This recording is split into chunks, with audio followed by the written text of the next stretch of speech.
मुझे तुम्हारा प्रेम हर एक जीव जंतु के लिए देखकर बहुत अच्छा लगा।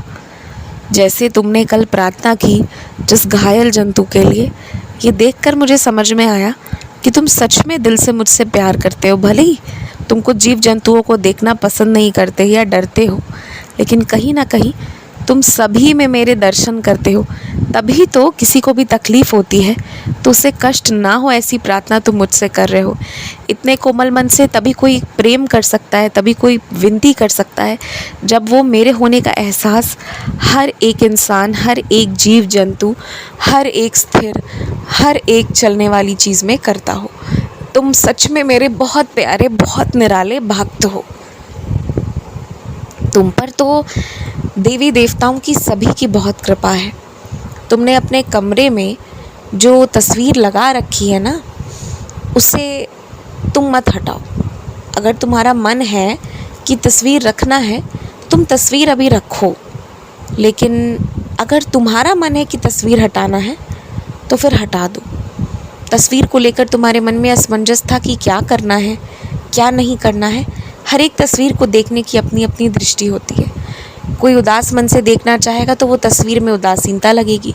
कोई उसे भक्ति भाव के मन से देखना चाहेगा तो अत्यंत भक्ति में लीन कोई दिखेगा। तो ये बस नज़रिया है कि किसे कैसे देखना है।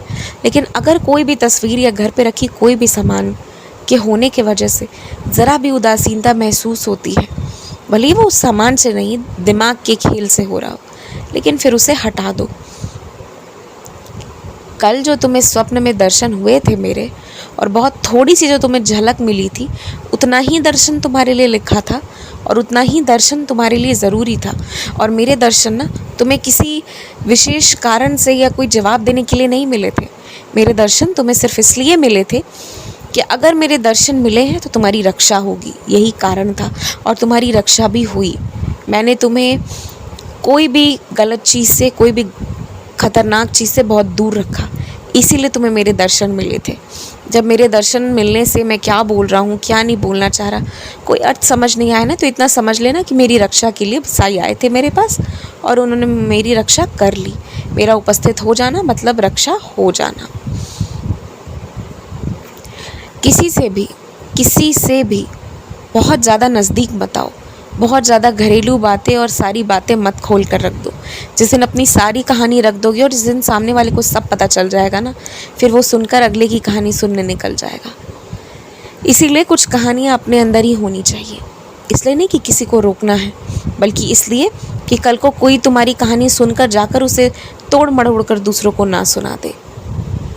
तो अपनी सारी बातें सभी से मत कहो। कोई दोस्त है, कोई दिल का करीबी भी है, तो भी एक हद तक ही होना चाहिए। उसके बाद जगह सिर्फ मेरी है और किसी की नहीं है। ये समझो। आज के दिन की अच्छी शुरुआत करो। आयुष्मान भवा।